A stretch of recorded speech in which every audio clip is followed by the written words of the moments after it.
Latest எபிசோடுகளை விளம்பரங்களே இல்லாமல் காணுங்கள்.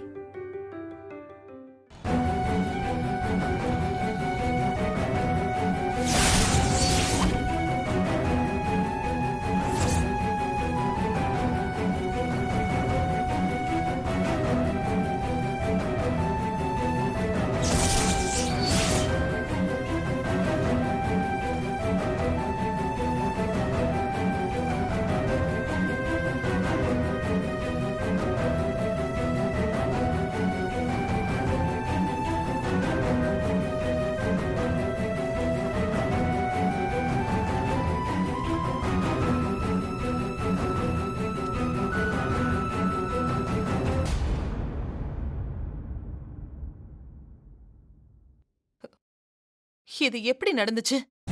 Fire சர்வீஸ்ல ஷார்ட் சர்க்கியூட் ஆயிருக்கலாம்னு சொல்றாங்க மேடம். யூகத்துல சொல்றாங்களா, கன்ஃபார்மா சொல்றாங்களா? அது தவிர வேற எந்த சான்ஸும் இல்லைன்னு சொல்றாங்க மேடம். ஏன் சான்ஸ் இல்ல? யாரோ வேணும்னே உள்ள வந்து நெருப்பு வச்சுட்டு போயிருக்கலாம்ல. பிரீத்தி, என்ன பேசுற நீ?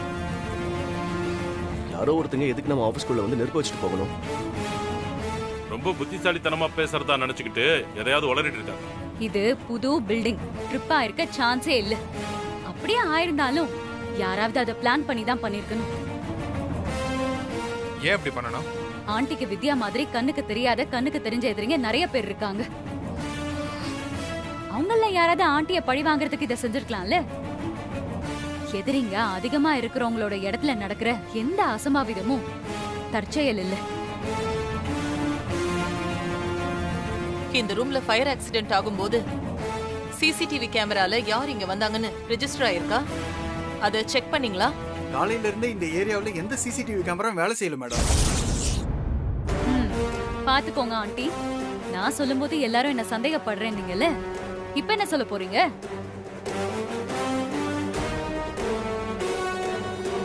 கண்டிப்பா இத பிளான் பண்ணி தான் யாரோ பண்ணிருக்காங்க ஆண்டி. ஒருத்தர் அவர் தங்கச்சிக்கு ஃப்ரீ சீட் கேட்டு வந்துட்டு போனார் மேடம். அட்மிஷன் முடிஞ்சிச்சுன்னு சொல்லி அவர் திருப்பி அனுப்பிச்சிட்டோம். ஒருவேளை அவர் ஏதாவது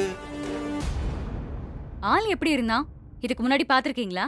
பார்த்தது இல்ல மேடம். அவர் தனியா தான் வந்தாரு. ஆண்டி, அந்த ஆள் தான் யாரோ சொல்லி இத செஞ்சிருக்கான்னு நினைக்கிறேன். இந்த ரூம்ல என்னென்ன டாக்குமெண்ட்ஸ் இருந்துச்சு? மேடம், இந்த வருஷத்தோட அட்மிஷன் ரிலேட்டடான டாக்குமெண்ட்ஸ், 2 வருஷத்தோட அக்கௌண்ட் டீடைல்ஸ், அப்புறம் முக்கியமான ஃபைல்ஸ் எல்லாமே இதில் தான் மேடம் இருந்துச்சு. பாதி டாக்குமெண்ட்டுக்கு மேல சிஸ்டம்ல கூட அப்லோட் பண்ணாம இருந்தது.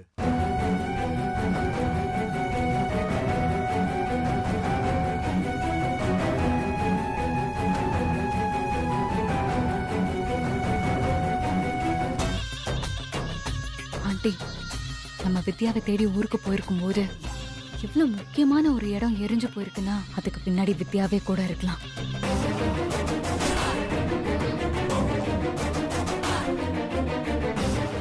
ஆமா ஆண்டி, அவ யாருன்னு நம்ம கண்டுபிடிக்க கூடாதுன்னு அவளே நமக்கு பிளான் பண்ணி இப்படி ஒரு பிரச்சனையை உருவாக்கி இங்க வர வச்சிருக்கலாம்.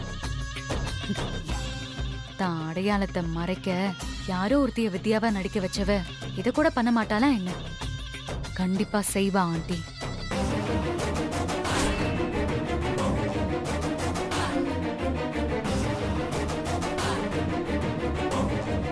ஒருவேளை இதுக்கு பின்னாடி வித்யா இருந்தான்னா அவளுக்கு நான் கொடுக்கிற தண்டனைய அவளால மறக்கவே முடியாது.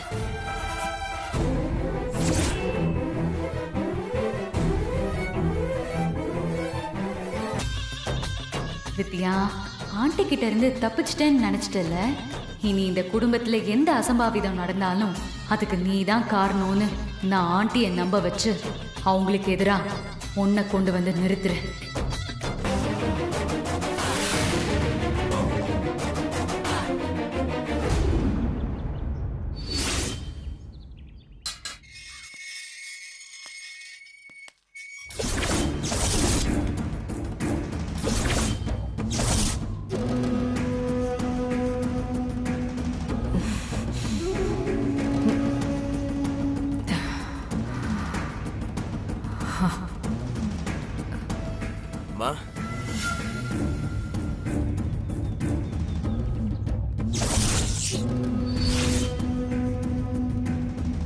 என்னம்மா கண்ணு ரொம்ப கூசுதா?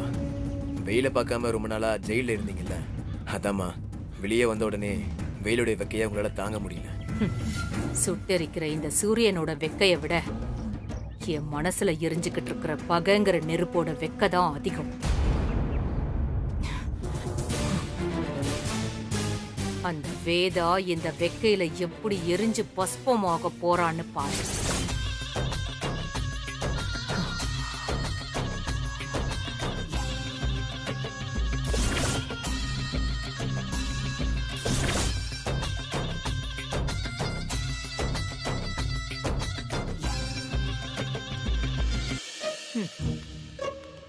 வாமா வேதவல்லியோட வாரிசு, எப்படி இருக்க?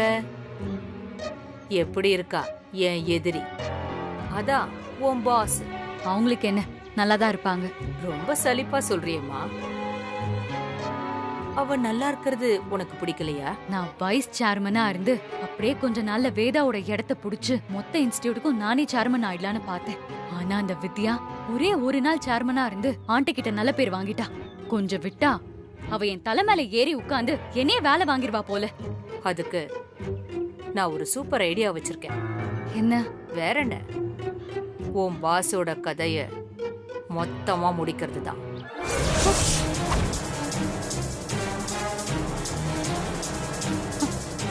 கொலையா? ஹே, இப்போ நீ பண்ணிட்டு இருக்கிற கேரக்டருக்கு கொலையா அப்படிலாம் கேட்க கூடாது. ஓ கொலையா அப்படின்னு கேஷுவலா கேட்கணும். அந்த குடும்பத்துல இருக்கிற அத்தனை பேரும் எனக்கு எதிரா நிக்கிறாங்க. எனக்கு அங்க இருக்கிற ஒரே சப்போர்ட் ஆண்டி மட்டும்தான்.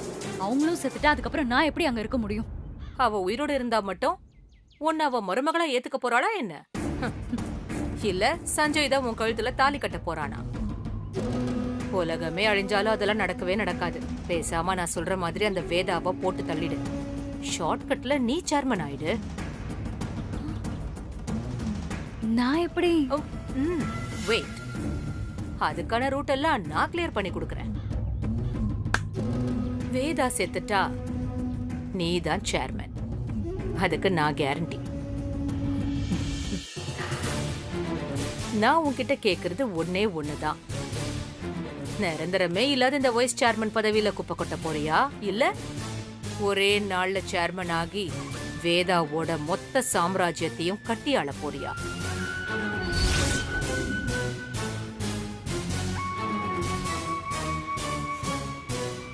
நீ சேர்மன் ஆகிட்டேன்னா உன்னை ஏமாத்தி அசிங்கப்படுத்தின அந்த வேதாவோட குடும்பமே உன் காலடியில வந்து விழும்.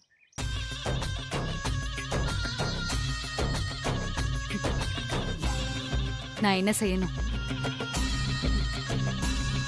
அப்படி சொல்லுடி.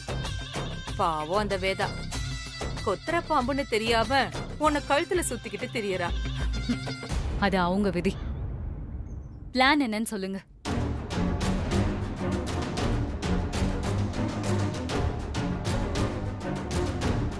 கரெக்டா பண்ணிடுவீங்கல்ல?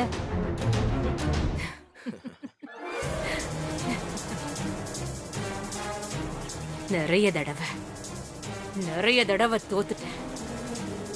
இந்த தடவை மிஸ் பண்ணவே மாட்டேன்.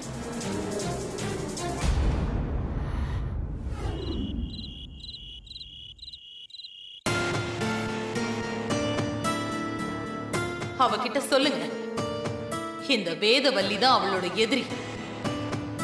ஒரு நாள் இல்லைன்னா ஒரு நாள் அவளை நான் நேர்ல சந்திப்பேன். அப்ப என்னை பத்தி அவ புரிஞ்சுப்பா. அத்தை வாணியா என்னை ஏத்துக்கிட்டாலும் நான் தான் வித்யாங்கிற உண்மை தெரிஞ்சா கண்டிப்பா என்னை வெறுத்துருவாங்க. அதை மீறி நான் எப்படி அத்தை மனசை மாத்துறது?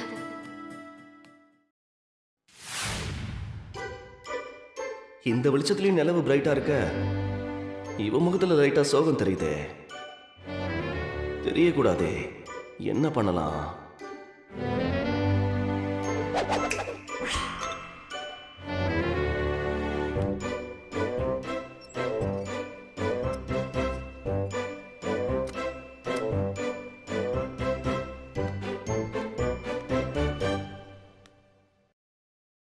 வித்யா, என்ன? காஃபி. என்ன புதுசா காஃபி எல்லாம் போட ஆரம்பிச்சிட்ட? நல்ல கேள்வி. இதை வாங்கிக்க. இதெல்லாம் உனக்காக தான். குடிச்சிட்டு எப்படி இருக்குன்னு சொல்ல.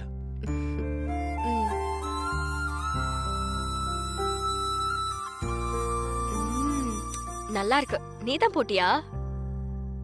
இல்ல இவ்ளோ நல்லா போட்டிருக்கியே, எப்போ கத்துக்கிட்டேன்னு கேட்டேன். அவன் காதலுக்காக கடலையே தாண்டான். ஒரு காஃபி நான் போட மாட்டேனா? நல்லா தான் போட்டிருக்க.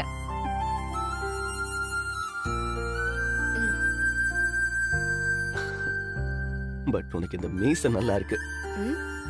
புரியல. இல்ல, நான் கொடுத்த காஃபி அது ஒட்டி மீசையா வந்திருக்கு.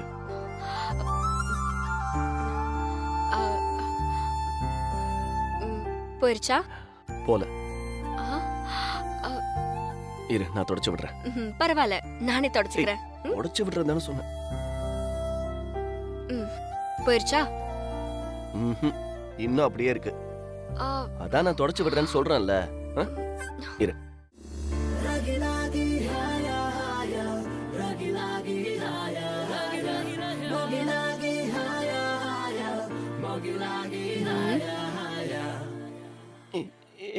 என்ன என்ன? ஒண்ணும் இல்ல. ஒழுங்கா அப்படி தள்ளி உட்காரு. போ. வர வர உனக்கு அத்தைக்கு செஞ்சு கொடுத்த சத்தியமே மறந்து போச்சு. இப்படியே பண்ணிட்டு இருந்த அப்புறம் நான் மானசா ரூம்ல போய் தங்கிப்பேன். ஹலோ மேடம், நான் உன் புருஷன், அத மறந்துடாத. அதுக்குதான் 3 தடவை தாலி கட்டிட்டியே, அப்புறம் என்ன? வெறும் தாலி மட்டும்தான் கட்டியிருக்க, அதையும் மறக்க வேணாம். சத்தியம் பண்ணிருக்கோம், அத நீ மறக்காம இருந்தா போதும்.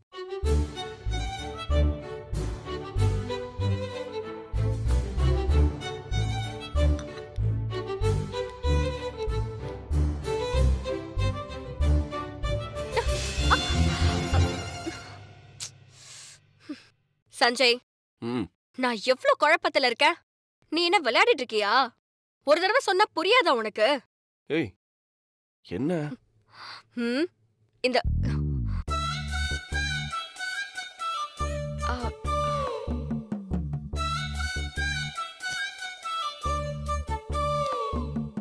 நான் ஒன்னும் அவ்வளவு மோசமான ஆள் கிடையாதுமா.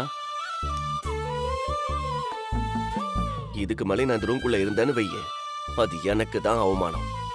நான் கிளம்புறேன்.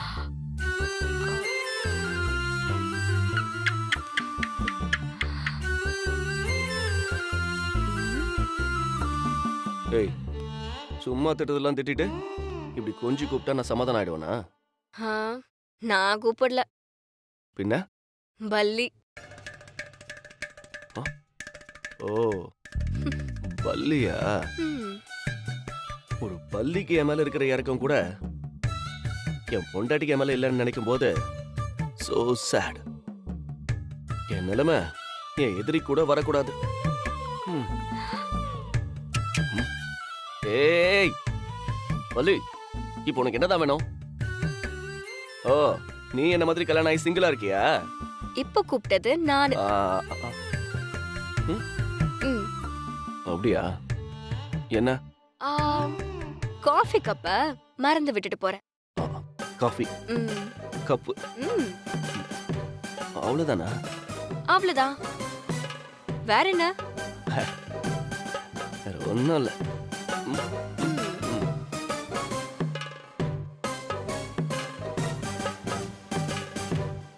அவ்வளவுதான் எல்லாமே. கூப்பிட்டியா? கதவை திறந்துட்டேன். நான் போறேன், வெளியே போறேன், கால் எடுத்து வைக்க போறேன், வச்சுட்டேன், இப்ப வெளியே போறேன். ஏய், இரு இரு.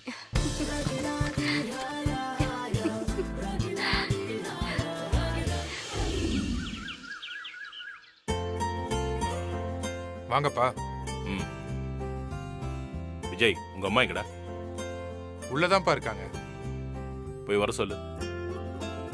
வருவாங்கப்பா.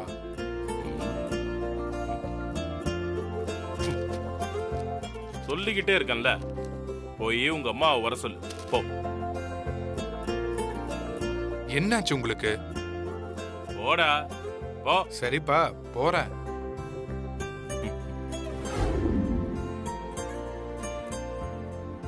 பா, என்னது பாது கையில? என்ன பார்சல்?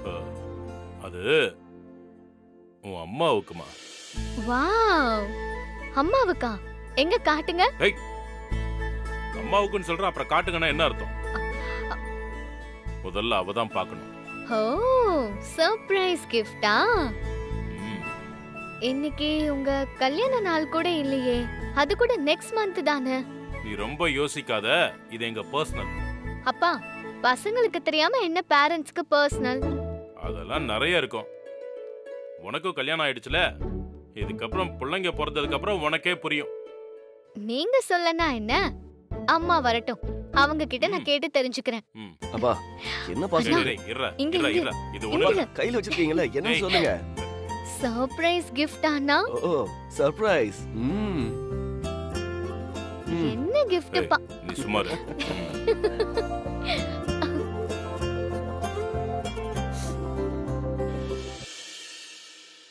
கூப்பிட்டீங்களா? ஆமா. இந்தா. என்ன இது? பிரிச்சு பாரு.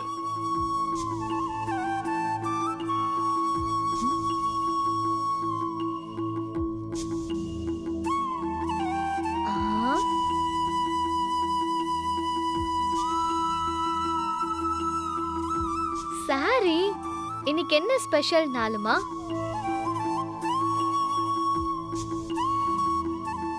இன்னைக்குதான் முதல் முறையா நானும் அவரும் மீட் பண்ணோம். ஓ,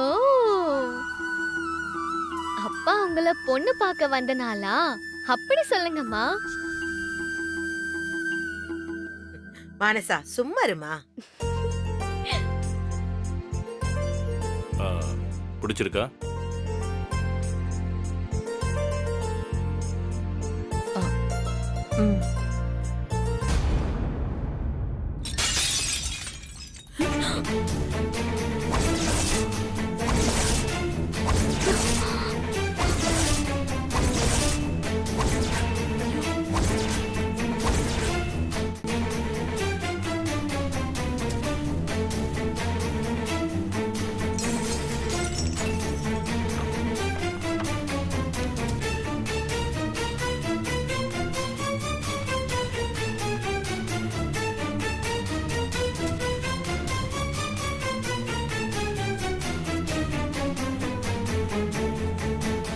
இப்படி ஒரு நல்ல நாள்ல வேதாவோட போட்டோ கீழே விழுந்து உடையுது. சகுனமே சரியில்லை.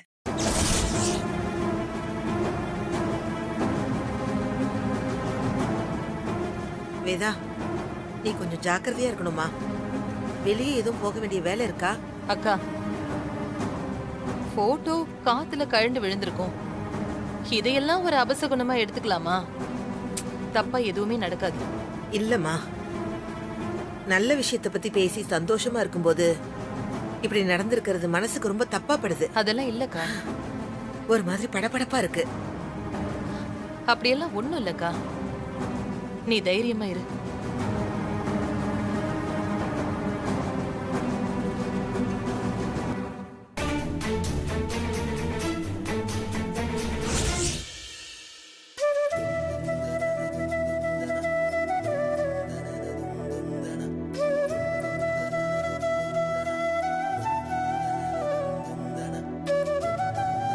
வேதா,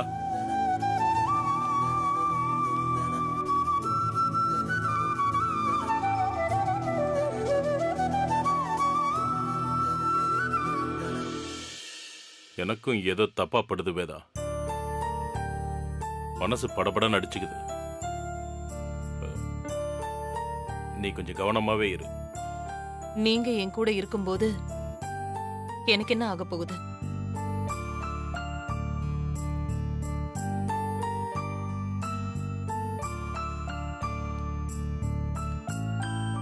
மனசா, அப்பா, கோயிலுக்கு போய் அம்மா பேர்ல ஒரு அர்ச்சனை பண்ணிட்டு சாமிக்கு ஒரு அபிஷேகம் பண்ணிட்டு வரலாம். சரிப்பா. அப்பா, நானும் கூட வரேன். ஸ்னேகா, மாமா, வேதா வெளியில கிளம்புனா நாங்க வந்ததுக்கு அப்புறம் அவ வெளியே போலான்னு சொல்லு. சரிங்க மாமா. நீங்களும் வாங்க. சரி. வாங்க. எனக்கும் பக்கத்துல ஒரு சின்ன வேலை இருக்கு. அம்மா வந்தா சொல்லிடு. சரியா? ரெடியாடா எல்லாரும்? ரெடினா. போடு நம்ம இடத்துக்கு போன.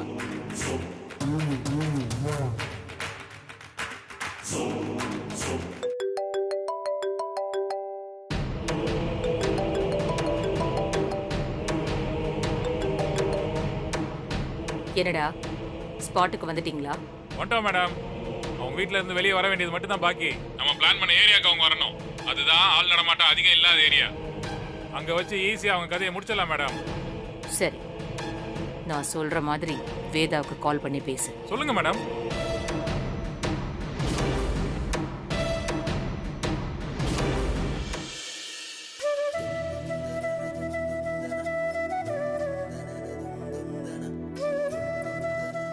மா,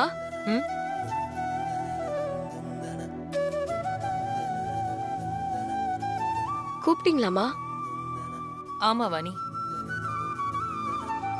இந்த புடவை எப்படி இருக்கு? ரொம்ப நல்லா இருக்குமா. உங்களுக்கு எது அழகா இருக்கும்னு ஐயாவுக்கு நல்லா தெரிஞ்சிருக்குமா.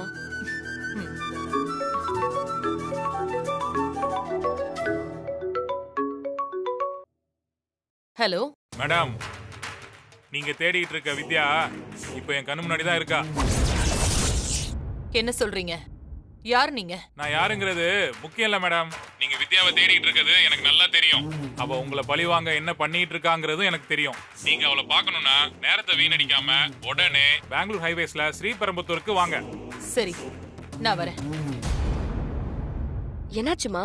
பெங்களூர் ஹைவேஸ்ல ஸ்ரீபெரும்புதூர் பக்கத்துல வித்யாவை பார்த்ததா ஒருத்தர் தகவல் சொல்லியிருக்காரு. இந்த சான்ஸை நான் மிஸ் பண்ணவே மாட்டேன். வேண்டாமா,